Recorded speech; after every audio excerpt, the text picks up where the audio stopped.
and I think I'm close to one that I had, but we'll get to it when we see the fucking trailer. Oh, and the news of the casting news, but we'll save it. It's unbelievable. Clayface. No I don't know if I want to react to the Clayface trailer, chat. It was so there. It doesn't look bad. It doesn't look good. It doesn't look significant in any way to anything, particularly the DCU.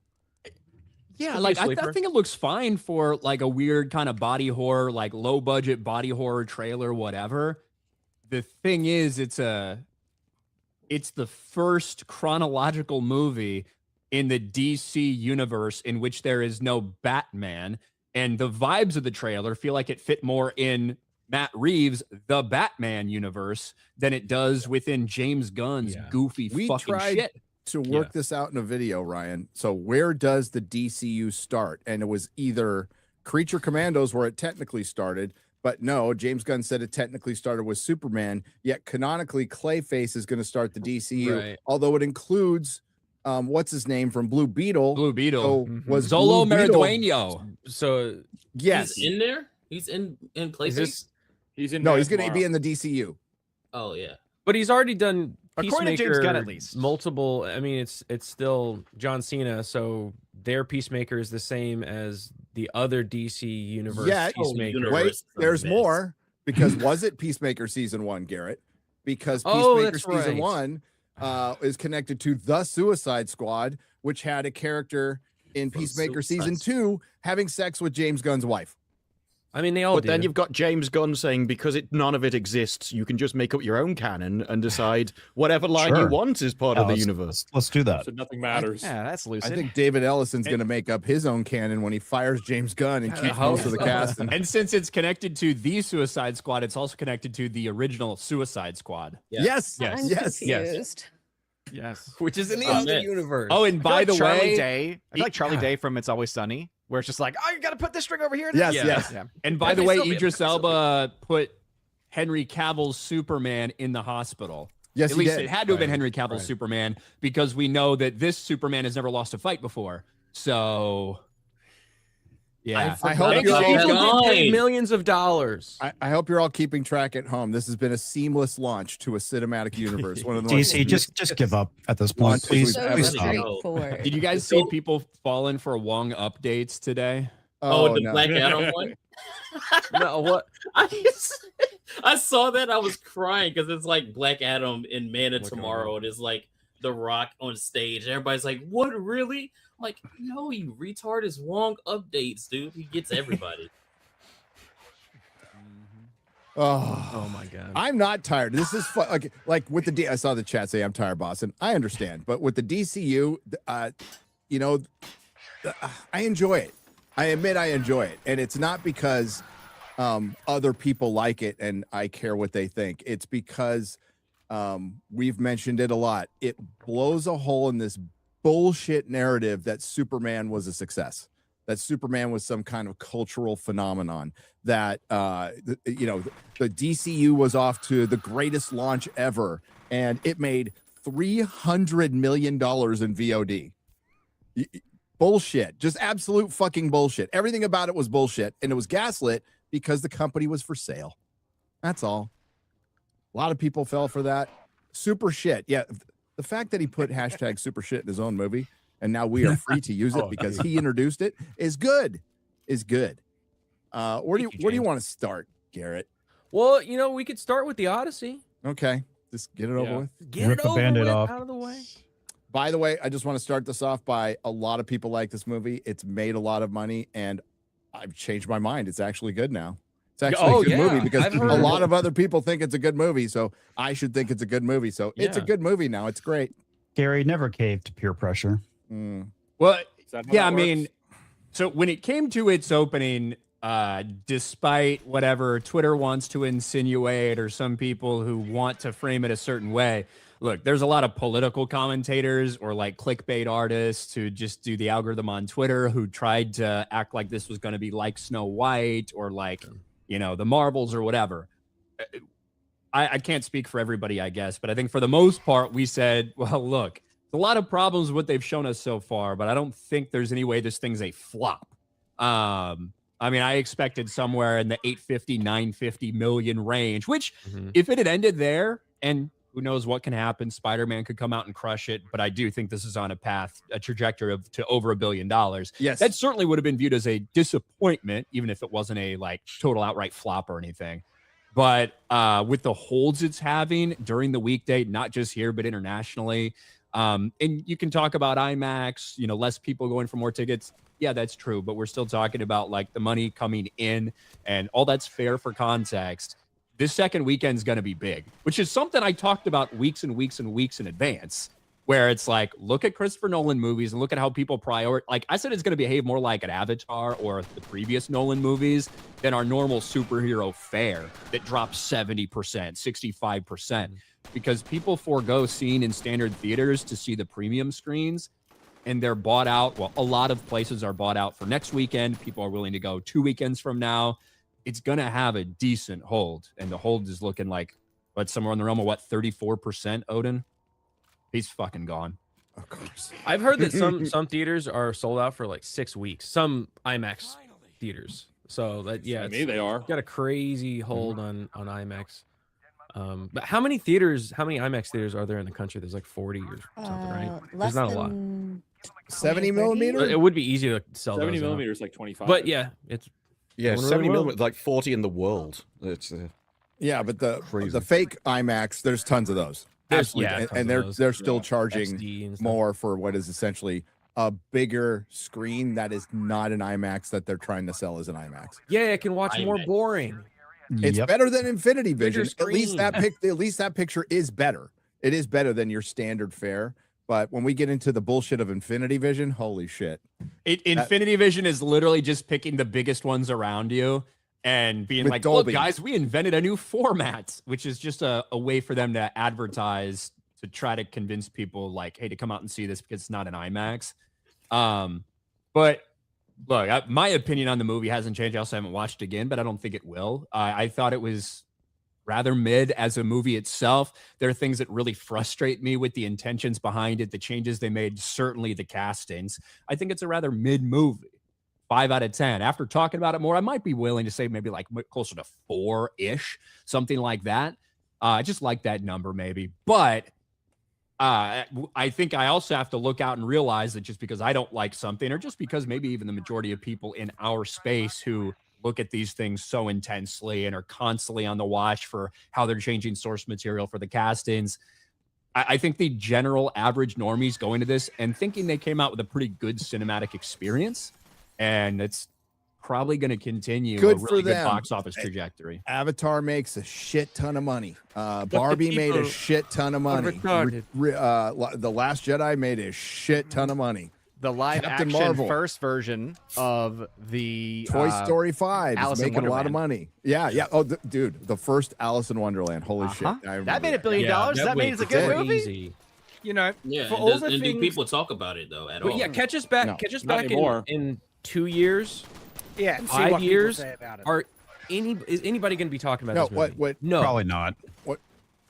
The fact of the matter is, there was a narrative built by certain content creators, and now that, not by us, by the way, and now that that narrative was built by them, they're calling it an L for us when we have never said ever that we have any influence over any, like, no, we don't take credit for Supergirl, for The Acolyte, for the Marvels, for Ironheart, for everything that's Mandalorian and Grogu, like everything that's taken a shit. It's because they weren't good movies and people didn't like them. That's it. They weren't appealing to the public in any way. It's because they're living in this delusional like space. And honestly, I think we've seen a little bit of that somehow happening because there are people that don't understand how this movie is successful just because they didn't like it, or the people they watched didn't like it, who are trying to come up with any way they can to cope about it. Right. We're seeing a little bit of that too for this. But the truth is, when you look at these things like the Acolyte and the Marvels, these people live in this world where because they like it, there's no possible way that the reality could be the majority of people don't. So they fucking invent every reason. Oh, it's actually performing well. The ratings are actually good. And then when they can't do that anymore, it's, well, these YouTubers, they started a hate campaign against it. They're the reason this happened. And And they need to be I don't know how many removed from times the we have to say platform. this. Yeah. Right. We either get told when something succeeds, they say, you guys have no influence. And we're like, no, we're not trying to brainwash people. We're just telling you our opinions. And sometimes a lot of people agree with those opinions. And then when something fails, they're like, look at these YouTubers who they manufactured a hate campaign and they're the reason why this flopped and failed. Those things can't both be true, yet they're the ones that are always trying to argue. If I had that kind of Well, they're never power, gonna be Rings of honest. Power would be canceled. And if Disbrew had that kind of power, there would be a Willow season 2, there'd be a She-Hulk season 2, and an Acolyte season 2. And I want all 3 of those things, by the way. It is weird though how this movie is almost like their last stand. Like the commentary around this, like civilizationally important, this had to win. We didn't see this with sort of Multiverse of Madness, which made 955 million. It was like you've been defeated. This is a win for woke. This proves all of your things wrong. I even saw one tweet where it was like, it's so easier for the Chuddersphere. They could have just had a win by going, it's actually an amazing movie. It's like, that was Paul Tassi who said that. Yeah. Yeah. Your That entire thing retard. is like, well, you could have just lied. And it's like, I know that's what you do we all the time. in the access media. It just showed that for him, it was more about sort of perception rather than what you actually thought individually of the movie. Yeah. As if cues you somehow you in. can lose because you don't agree with the hordes. It was Well, very I think strange I perspective. think it's a good thing though, actually, that this movie is succeeding and they're thinking the way that they're thinking, because they're gonna say what we always were saying was the argument, which is, oh, woke does sell, people aren't really tired of this stuff, and they're gonna use the Odyssey as an example. So they're gonna push the gas on more of those kind of movies and stuff. I want them to keep doing that because it's like, okay, you think that's gonna work because it only succeeded because Christopher Nolan, and everybody said that. Nobody said it was going to flop. Well, some people did, and those guys were retarded because there's no way that the movie was going to flop. I didn't think it'd hit $1 billion, and it might. But everybody's like, they're going to use Christopher Nolan's name in his movie as an example as to why they can keep doing it. And they're going to keep doing it, which means you're going to have more failures. It's going to hurt you in the long run. Like, you might have a short-term success with the Odyssey. Congratulations. With your next movie, when you try this again, hell, I want y'all to make Troy and then make, Achilles black or something. Do it. I want you to, because I'm just going to sit here and say, we told you so. Like this doesn't prove anything, and it doesn't change anything. Yeah, the funny thing is they ignore the pile of bodies behind the Odyssey, right? That were massive failures. And that's the thing I find so hilarious about this whole situation. Well, yeah, I mean, shocking news. Woke Hollywood in charge of the industry completely. And the ideology of the access media is entirely woke. And they finally got a win. The people in control finally got a win. It's really good. The ones who they're so happy. It's also avenging make everything. Yeah, good for them. This also like shows the progress where previously where we're calling things out as woke, they always try like, it's not woke, you guys are seeing woke in everything, you're full of it, everything like that. This film comes along and it is a success, and then suddenly they're like, yes, it is woke. It's woke. Yeah, and it's woke, and it's a good thing. Yeah. Well, the funny thing about the whole situation is that the way they treated Moana, say, hey, look, accurate representation of Polynesian culture and people and all this stuff, but you can't do that same thing for anything that is based out of Europe. Well, because everything based in Europe is actually black. I don't know if you know that. I don't know if you knew this or not, but it's all actually everything. All right, we was everything. All right, we was everything. Everything. But that's why I like that rap article where it was said, what was it? That this has proven that go woke, go broke, it was always a myth. And it goes back to Ghostbusters, and it is essentially, congratulations, in a decade, you finally made a movie which makes money. That was essentially the entire article. Like, finally, we got one, guys.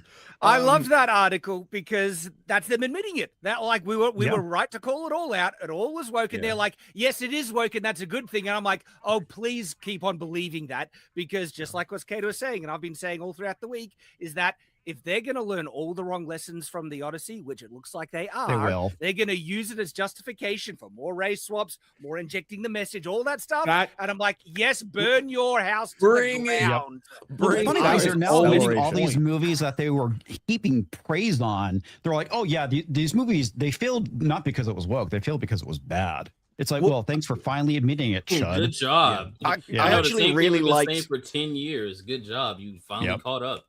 I actually really like what Alan from Film Threat was doing when people kept asking him, well, prove to me how this movie was woke. And he went, no, you like woke. You think that's a good thing. You think it's a moral thing. So why aren't you upset that it isn't woke? Like, you should be demanding that more woke was put into the Odyssey. And they just kept coming back to as if it was sort of, they blue screened as people. They couldn't think of an answer to him. And he just kept like, no, but tell me how it's woke. It's like, I'm not saying it is woke. But as you think it's a good thing, you should be saying this isn't a good enough movie for you because it's not woke enough. Wizard, you were going to say something?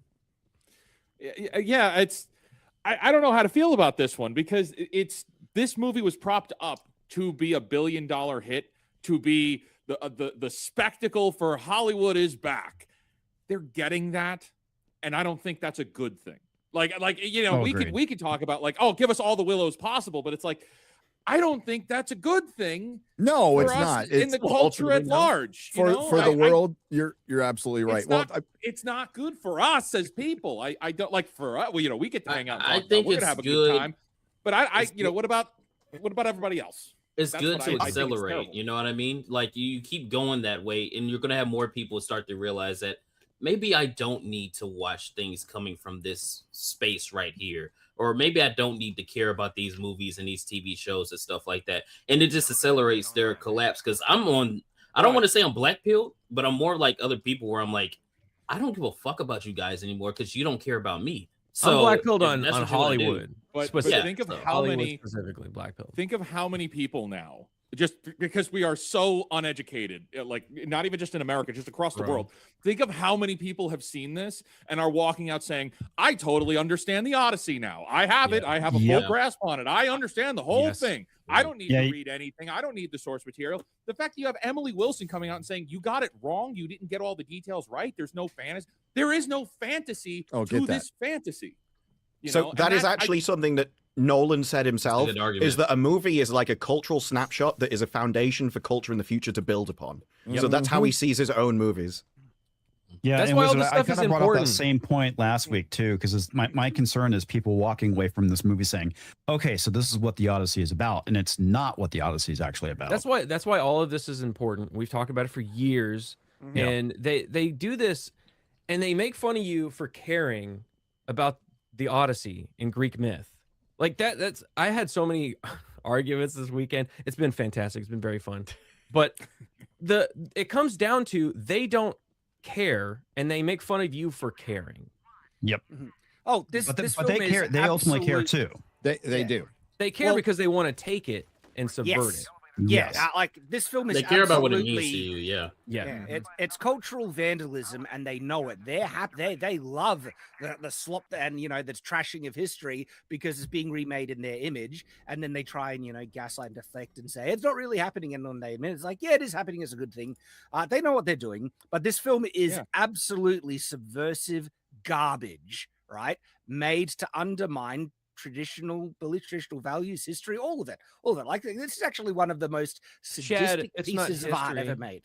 Yeah, right. It's not history. It's not real. It's fiction. It's fiction from Greek history that they told themselves about themselves. But This you is see, their it's not Greek real stories. though, so it doesn't matter if you change everything, except when you bring in a story like a story from West Africa, or as you were saying with Moana, or any of these other things, and you change anything just slightly. Oh, those shit the pants, man. Y'all are racist. You don't care about the representation, but whenever it goes the other way, you want to like put your blinders on. It's like, nah, man. If it's wrong one most way, it's wrong the movies other. aren't real, and representation mattered to them, but then it doesn't matter because if it's not real, it doesn't matter. Bro, look at how black people reacted when a light-skinned man was rumored to be cast for T'Challa, and tell me that they'd be perfectly fine with any like little changes or whatever. With someone who is black, over Amanda just ain't Stenberg black with enough. Children of Blood and Bone as well. It's the same issue. Oh no, they lost And their Jon mind. Stewart. Yeah, And well, Jon no, Stewart. when Lilo and Stitch casting of the sister, and she was a couple of shades too pale, they lost their friggin' minds. Right? They've shown how much they care. They're absolutely unhinged about this, so long as it doesn't go against them. Well, So I think what's happening is like Odyssey is winning because it's Nolan movie. People just generally want to see cinema come back. So they're like, okay, this It's is the also best based way. off of an So we epic have tale, that, like too. that's IMAX why it's pricing, winning. I feel yeah. like, and then we have all these retarded leftist woke fucks that are kind of like grabbing onto the success of that and going like, we win, we win, we win. But that's Well, not that because trying of to you. defend That's what they saying wanted. that the Indian guy was more accurate to a Greek person Yeah, like during that time period. It's like, no, it's you are not. not the reason it's winning. It's like you're fucking Well- retarded, man. So here is Emily Wilson being asked about the movie. I just wanted to say it's cool that they got the person who's playing Clayface to do the interview here too. And Interesting. like The as Odyssey we is watch an this, anti-war. I was just saying, as we watch this, bear in I'm mind, setting up the clip, Shad. So what were you gonna say? Sorry. I was just saying, bear in mind that this woman is an activist. Like you should check out Disparate Yes. video where she's just full feminist and everything. And so if this film is not even up to her standard, because I she know has it's funny. No, that's mild, the you whole know, point of this is the feminist said you went too far in deconstructing the protagonist, the male protagonist. Yep. What did you think about the film in terms of this notion of the Odyssey as an anti-war text? I mean, I thought it. I want to, not spoil anything about the film because I know the majority of people haven't seen the film. I mean, the film has these flashbacks to the Trojan War. I'm not sure if I see it as an entirely anti-war film, but it certainly presents us with an I do. Odysseus who feels very bad about certain things that he's done in war and is struggling to process them in a very, I would say, very modern psychiatrized way. And he's struggling to process them. And Okay, so she said she doesn't really see it as a totally anti-war film, and Gary, you said you do. Yes.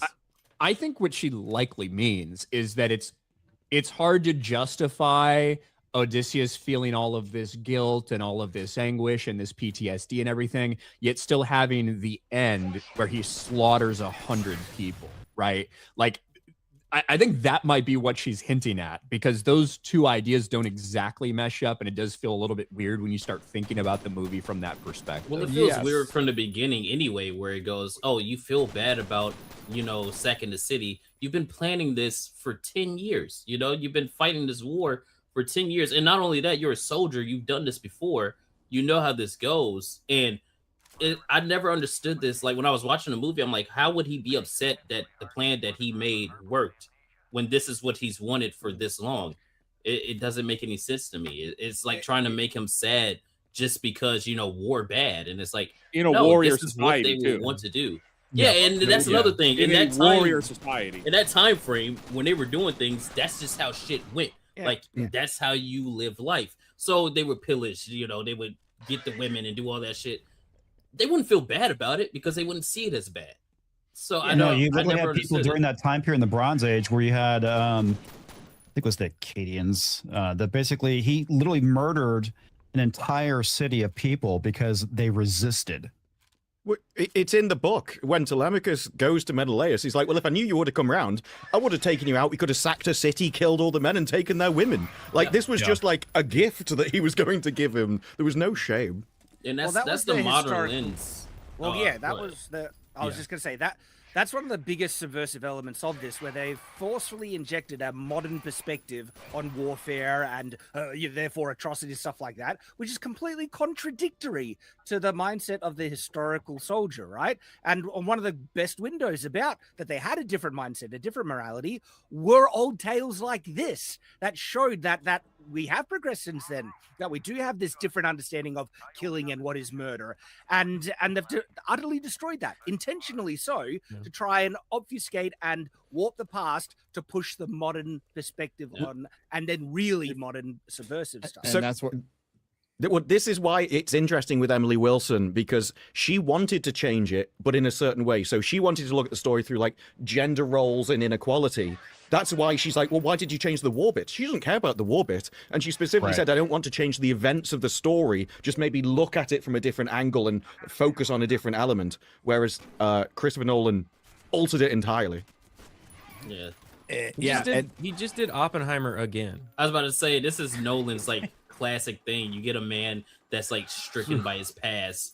Whoa, I did a thing. And then we do the Oh. time thing where we don't know at what point in time we're looking at things. Classic Nolan. And it's like, that's what drew me out of the film while I'm watching it.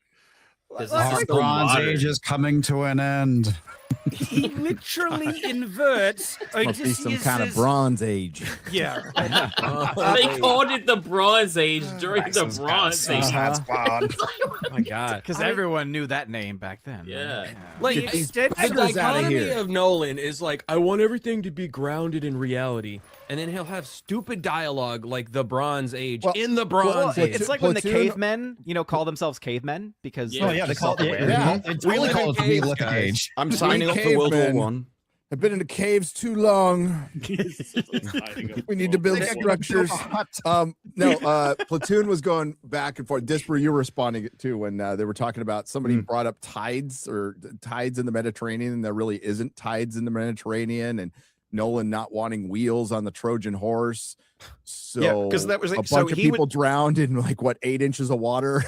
Yeah, so Little Platoon was digging into the fact that it was really stupid that you built it in the water. And I just wanted to know, it is stupid, but this was stupid intentionally. Nolan made it deliberately stupid and badly written because he thought that would trick the Trojans somehow, but more. And it's like, this was supposed to be a gift to the gods. And so you thought, what, you were respecting the gods by leaving it in the water to rot? It's a very that doesn't strange make any decision sense. even then. But Especially if there's tides, it's like, what are the tides? Just wash it away. And it's like, okay. and there is I think it's why they Mediterranean. partially They're buried very it. small. I think it's important to note, just because he put so much thought into little details like that about why would the Trojans take the horse in, and it means that everything else that he did was a deliberate decision. He would have thought about that too, no matter how stupid it seems. It was intentional. Well, that's the thing we had to bring up. Like Emily Wilson's name was invoked a lot by yours truly and many of us here, but ultimately this is Chris Nolan's film, and this proves it. Like, and she's not the only translator who's out there ripping it to shreds right now. So- Daniel Mendelsohn hated it. Well, he some good points, some bad points, but his end conclusion was that it disrespected the work. Yeah. It's because it did. which it did. Because it does.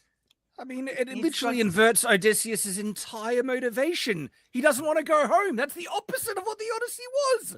It's just Because he feels guilty. I feel bad, guys. I feel bad we won.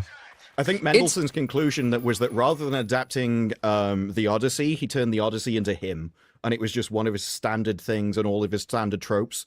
Emily Wilson basically said the same thing. Well, it's like we've said with Rings of Power, though, that you come in and you think your ego is bigger than the other thing, and it's like, no, if you adapt something, you have to be subservient to it. It's more important than you are. Yeah. Let's finish this do up. so for help with his recovery. Right. Rewind it a little and bit he's- because she talks about him being in therapy. And he's struggling to process them and needs drugs to do so for help with his recovery. Right.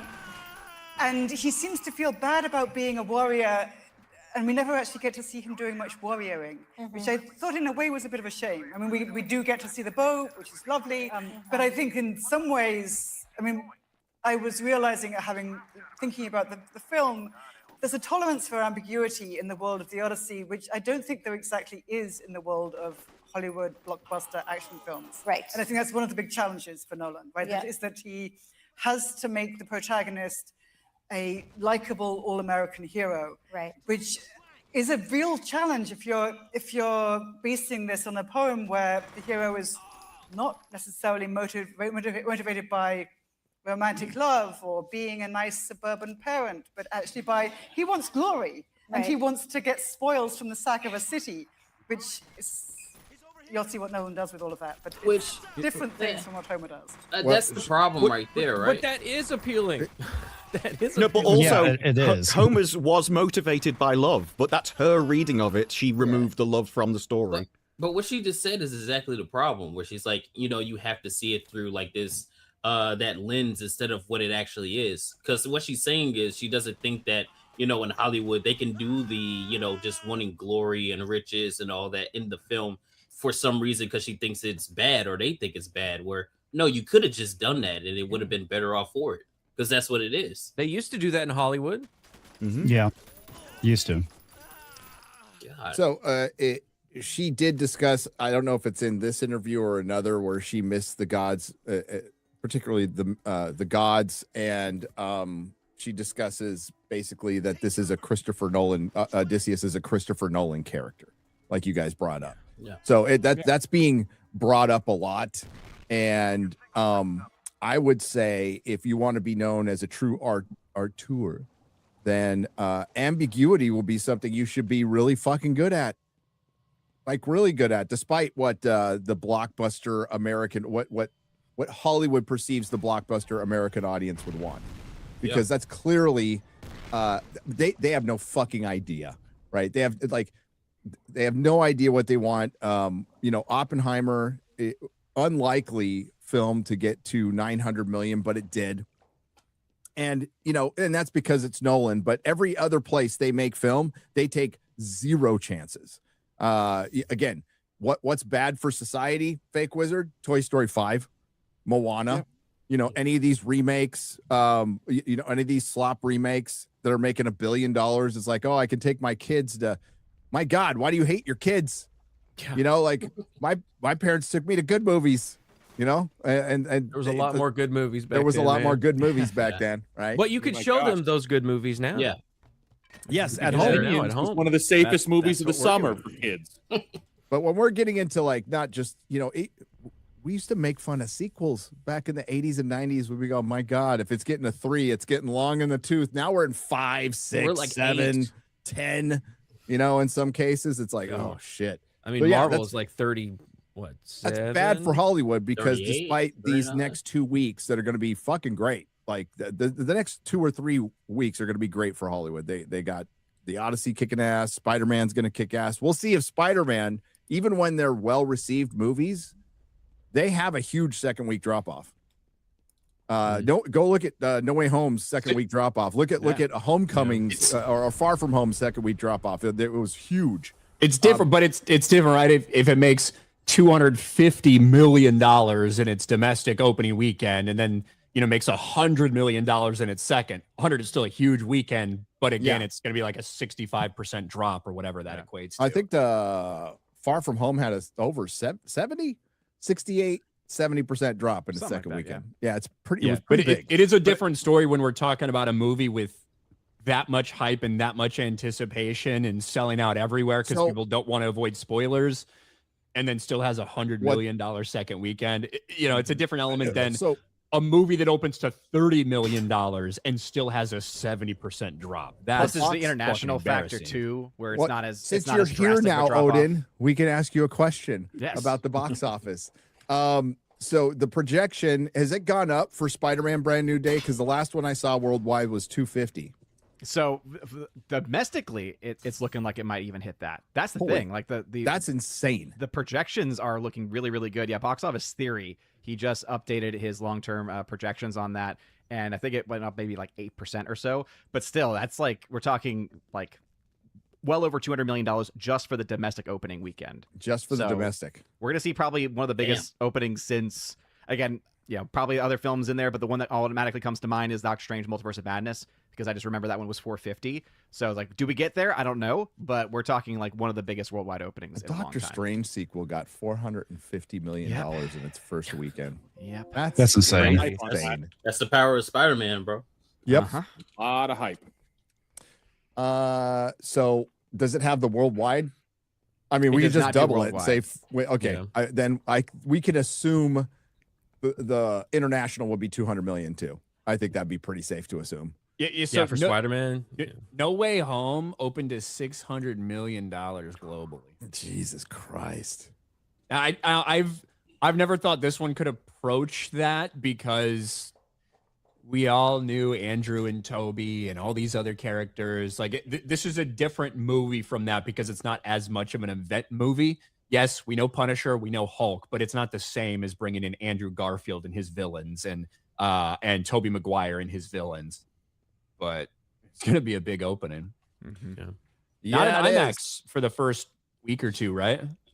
Yeah, the first couple weeks, we still have Odyssey, still has ownership of the IMAX screens, but it will get those other premium screens. And so those are also going to be things that are going to probably lead to an increase in its average ticket price, but it's going to be pretty massive for it. Real quick, Garrett, you put up a post a couple of days ago concerning people telling us not to watch the movies.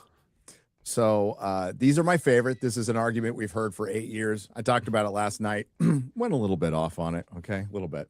And the fact of the matter is, you do what you fucking like. All right, you do what you like. As far as supporting things or boycotting things, I'm not here. I fucking boycotts are gay. Okay, they generally don't work. Unless it's like something egregious like Bud Light when they do something absolutely against their brand. That's not a boycott. That's people just genuinely being pissed.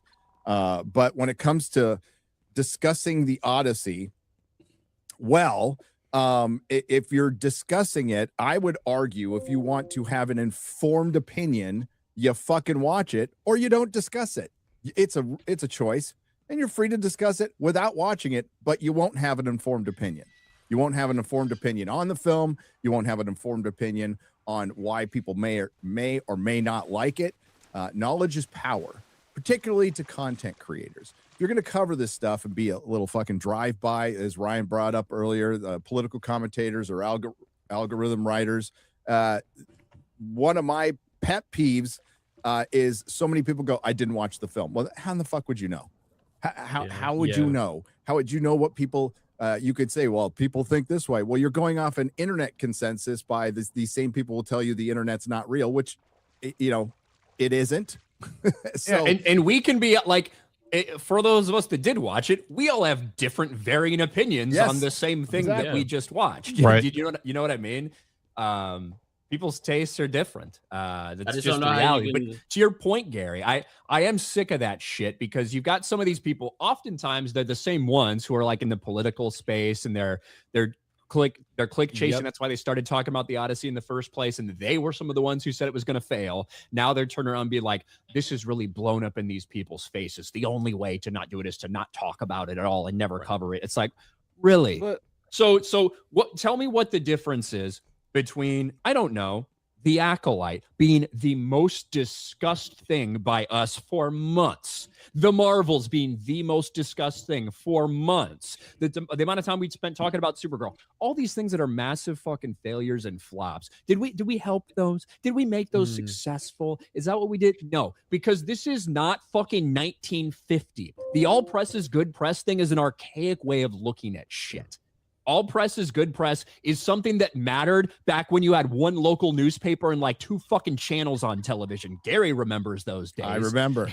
In the 24-hour news cycle with social media, with all this stuff, if everyone's talking about something and it's 95% negative, that is a horrifically bad thing for you. Why do you think these PR companies exist? Why do you think these PR companies are so desperate to shut down the criticism and artificially prop up different things? Because they know that.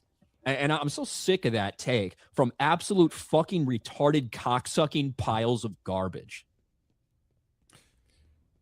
Well there is stated. also a contradiction, though, in the... You see a lot of people going, well, you have to go and see it to do it, and then they'll also use the box office success as proof that it's a good movie.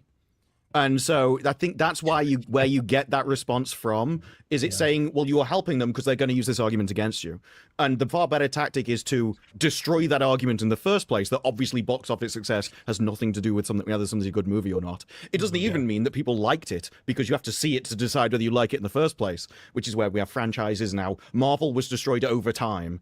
But you will see with Spider-Man, it's going to make a load of money, and you won't see the same articles about this proves go woke, go broke is nonsense and everything.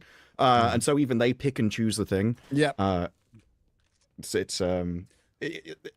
You will find they don't have principles, they have goals. And so they will say one argument for one thing and one argument, whichever gives them the strongest opinion is what they do. So I wouldn't really concern yourself with what they say. No. And ironically, some of the people I've seen though. saying something like that, have spent plenty of time doing exactly that, except when something doesn't fit their fucking narrative and they're trying to take shots. That's fucking weird, isn't it? That's fucking wild. That's fucking strange. Crazy, it's almost isn't it? like these people have absolutely no fucking principles and are dumb, retarded piles of shit. It's weird Yeah, how they that don't have works. thoughts and beliefs. They just have the message. Yep. Well, I but just then think you it's also fun get- to address once in a while, because when they point that out and they're so ill-informed, talking about content creators here. It's just fun to poke that a little bit. It's funny to look at too, because it's like, how do you think that's going to work with like your credibility going down the line? You know what I mean? Whereas like you're talking about a movie, you're talking about like how it's performing and all these other things, and you know nothing about it because you haven't watched it, you haven't listened about it. You're just looking at shit online. And it's like, I can't take you seriously. Like I would rather listen to somebody that at least watched something or read something or listened to something and they know what they're talking about than somebody who's just parroting shit that you see online. Because then it just makes you go, I don't need to listen to you at all. That's the whole point of sharing your thoughts on something is if you've watched it. Otherwise, it's meaningless. And how many times has like something come out where it's like, man, I don't think I'm gonna like this, and then you watch it, you're like, you know what? I thought that was pretty good. Yeah. Like I didn't think I would like Thunderbolts. I kind of like Thunderbolts. I won't say it's a great movie, but I didn't walk out like this is a piece of shit. You know, like I'm like, oh, that was okay. Fantastic Four. I'm like, oh, that was fine. You know, it's not like the worst thing ever. And then if I didn't watch it, I just went, well, I don't like it because Pedro Pascal is in it. How can you take me seriously? I don't even know what I'm talking about. I mean, there's another layer to that too. Play out. Oh, you go, Wizard. There's another layer to that too. I won't walk out of movies. Although this year, with everything we've been seeing, there's a lot of stuff that it would be really satisfying to just leave and save your hours, right? But no, we have to stay through the whole movie because otherwise we can't give an informed opinion on it. Disclosure Day. I wanted to walk out of Disclosure Day. I wanted to walk out of Supergirl. That was rough. G.I. Joe movie I wanted to walk out of years ago. Well, I don't think these people just have thought about it that much at all, because you get these comments saying, well, you supported it because you bought a ticket, right? And like, hang on, you think I'm supporting it when with my review of Supergirl, revealing how utterly crap that film is, convincing however many hundreds of people out of the thousands that watch my content to not watch it. And so do the math. One ticket then robs them of 100 more, maybe even 1,000 tickets if the movie gets big enough. Tickets. So, like, do you think we're supporting the film when we expose it for being crap? But it's like I can't do the basic math. And there's like, no. And if they really want everyone on our side of, you know, this discussion to not review these films, to not go see them, so therefore they get to control the narrative and gaslight people and convince them that utter asinine crap like Supergirl, and I'm going to throw the Odyssey in there as well because I think it's crap, right, is 10 out of 10 masterpiece. It's like you're just wanting to let them control the entire discussion. You want it to give up. That is one of the most retarded takes in the world. There needs to be a counter narrative. That's important. This argument doesn't come from the other side. The other side, they have their arguments or whatever. This is what bothers me is the argument that comes from our side that goes, well, why do you watch it? Because that is my lot in life. It's a similar argument. It's a very similar argument. Doing it on purpose. And like you just said, we say our piece. We then let you take that information and make your decision. And if I don't like something and I tell people, hey, I think this is trash because XYZ, they'll take that information and go, well, I'm not going to buy a ticket. Some of us have been doing this all our fucking lives. Okay. I've been watching shit and ripping on shit before a YouTube channel. And it would just be me and my friends going to a Denny's and ripping the shit out of the movie or ripping it inside the movie. And it was fun. Yeah. That's how we have fun. It's like I do something because I love it. And that also is a benefit to people because they get that information and they trust me for whatever, and they trust all of us for all of our different opinions. Bruce said it earlier with the Paul Tassi thing.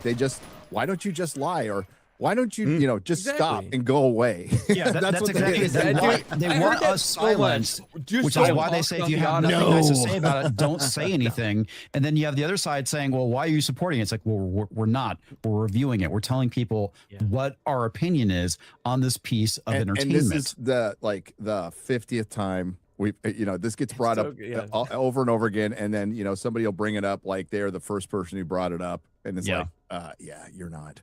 So it's like the whole Rotten Tomatoes thing. Yeah. We have known that Rotten Tomatoes has been different since 2019. And we've been talking about that for 7 years. We know they changed the way they do their verified reviews. Some of us made videos at the time. Yeah, we know this. And that's why you have to look at these things in a certain light. What used to be if you got an 89% on the audience score for Rotten Tomatoes, it probably meant that thing's a fucking banger, right? Now that's a little different. An 89% nowadays, based on the way they do it, based on the way they collect the data, that's probably like a mid movie. That's probably like a 50% movie. And we've known that. We've talked about it. We've talked about it here. And I think maybe just because this is just such a big cultural, like so many different people are paying attention to it. You have people who aren't familiar with the entertainment industry who are finding out for the first time. There's been a lot of stuff about the Rotten Tomatoes site.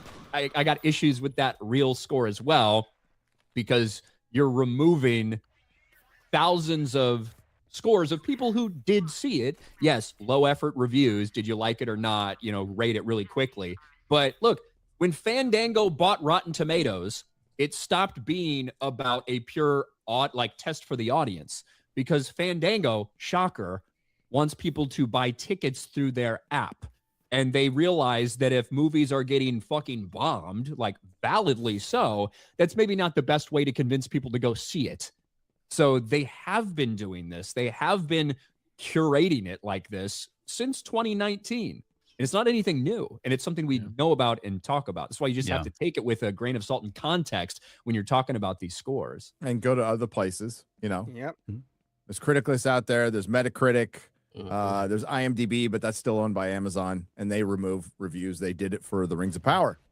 We caught them so in real time. Fandango and Rotten Tomatoes. So Fandango bought Rotten Tomatoes in 2016. At that point, it was owned by Warner Brothers when that happened. And then I think Comcast also owns a share. Yes. So at one point, Disney may have been involved in something. So you got multiple studios. Yeah. Disney's the one that gets the best benefit from Rotten Tomatoes.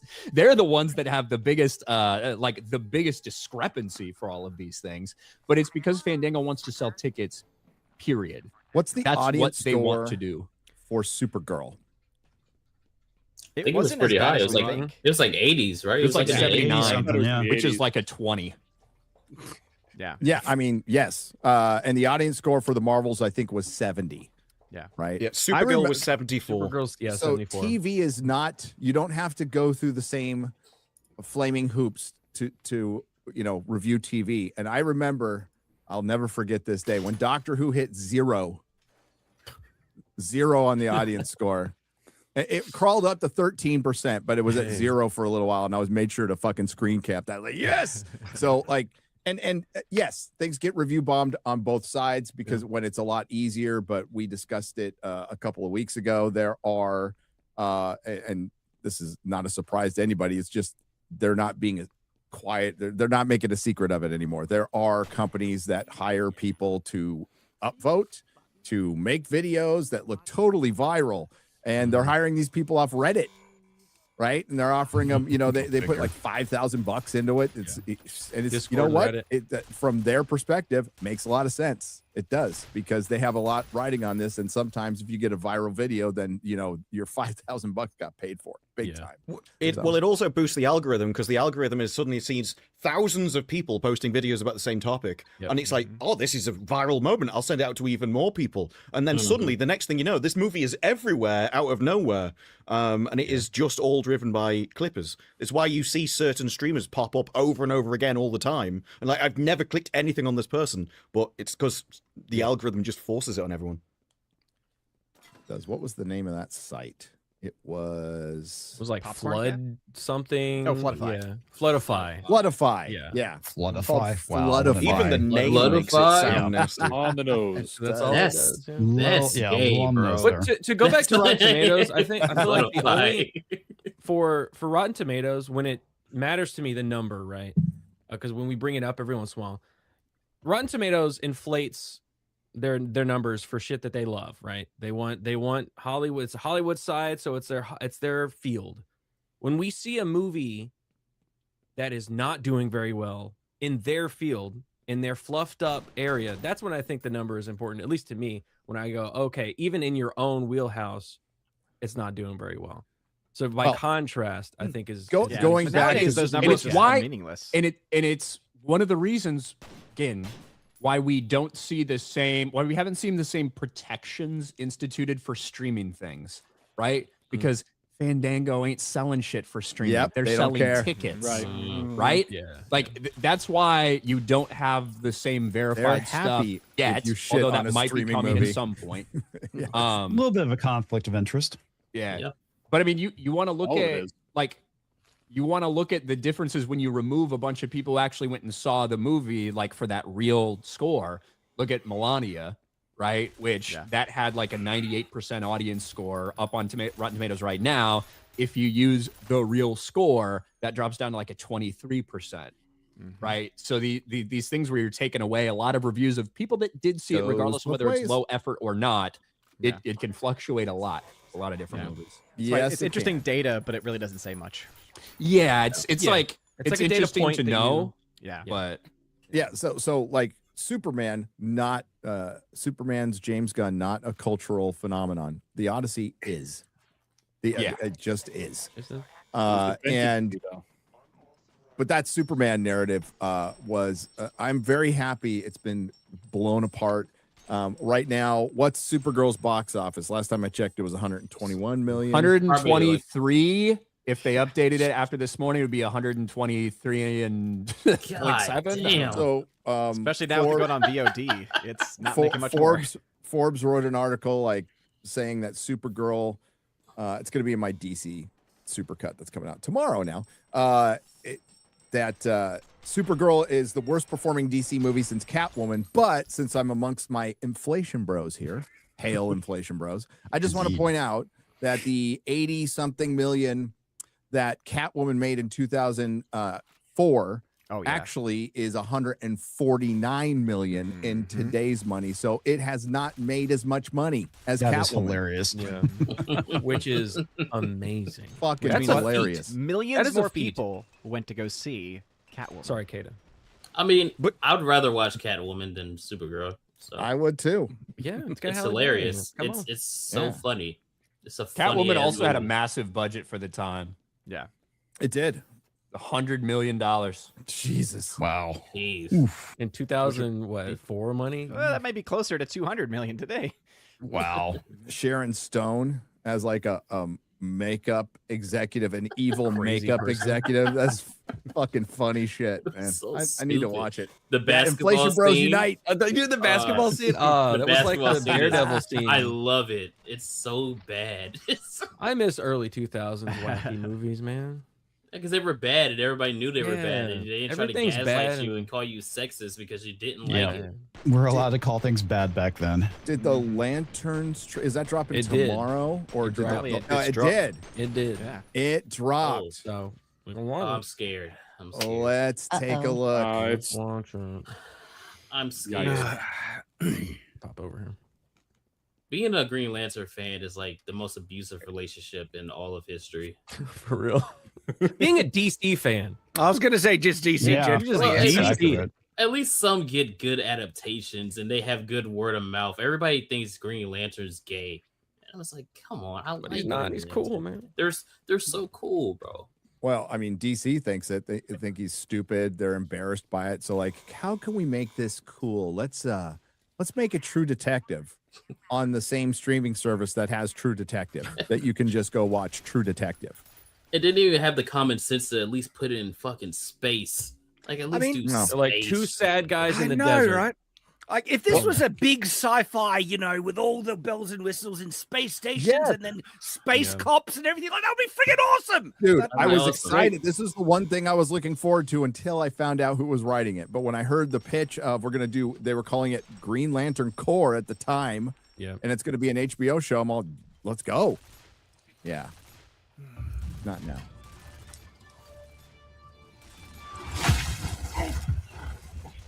It's time to get up, Junior. So, you're a space cop. No, I'm just being trained. Why All is- right, new lesson. Take the ring. I had no idea this was Green Lantern up until I saw the ring. Dude, yeah. I'm sorry. I don't like the like rookie Jon Stewart. Like I don't like that shit. It really irritates me to my core. I really hate I want it. Hal Jordan to say, I'm getting too old for this shit. He looks that way. Why? Just fly. I feel that way. I'm sorry. Fly, please.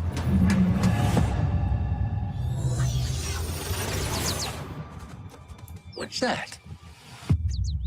You're the backup quarterback. For now. He was 3 weeks from retirement. Yep. What do you think is going on? It's no accident we're here. These victims are going to end up being alien. Based on what? I have a feeling. He has a feeling. I think this is more than just a feeling. This is a threat no one's ever seen before. It sucks because I like all the actors. Good cast. What do you know about manhunters? Where'd you hear that word? Oh, fuck off. Manhunters are the most dangerous beings to ever exist in the galaxy. They could take the form of any species. So it could be anyone.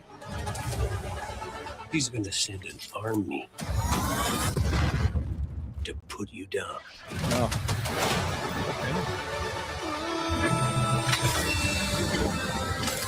Do you resent Hal Jordan? The ring's always been mine. Jordan's just keeping it warm.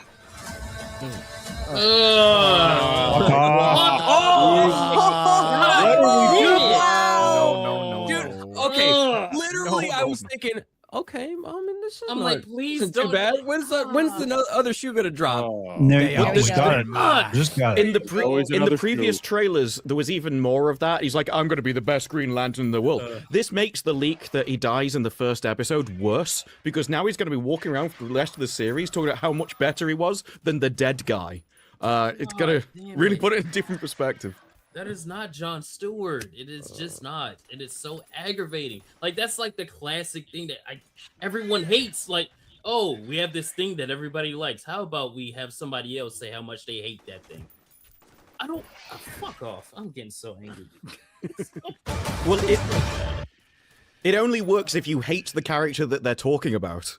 And so generally it works for villains or something like that. Well, they do.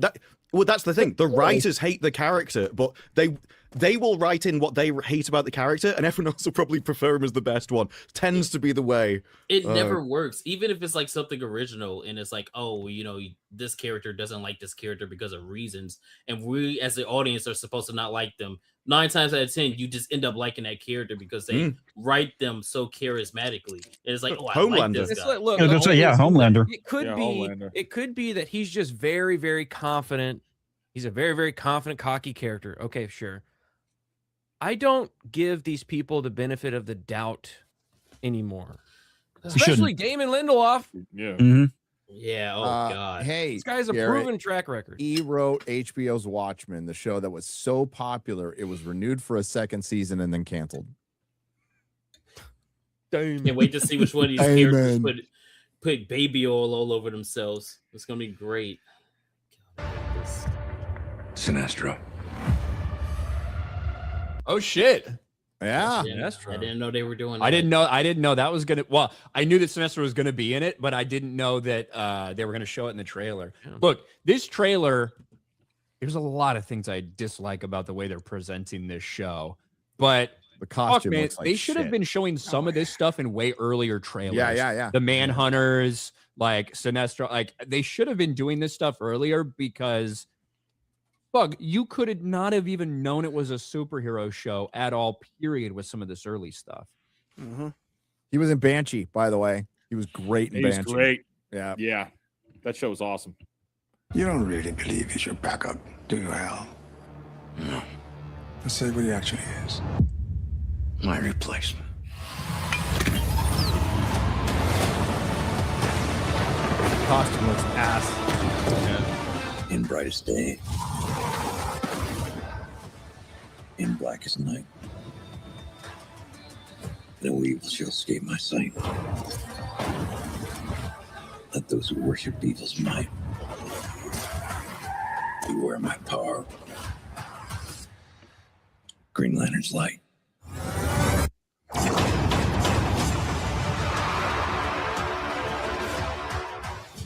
How about a beer?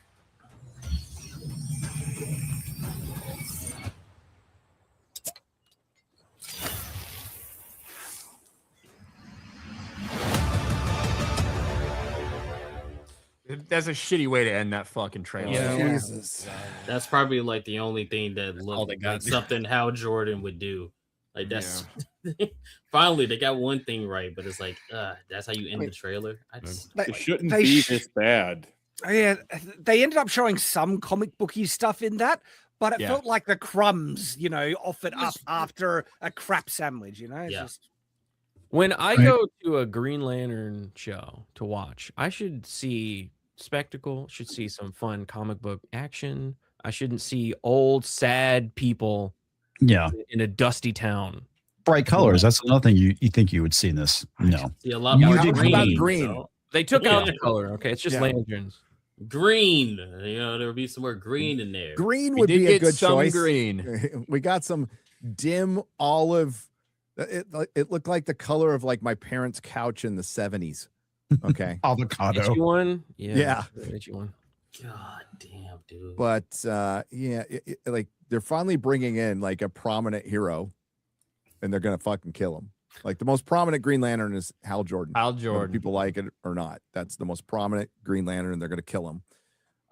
And then we get Clayface, and then we get Man of Tomorrow, where Superman's been demoted in his own sequel. Again. And I get like you want to make things feel different, and that looks different than a James Gunn thing, but this is so all over the place. Nothing has been established.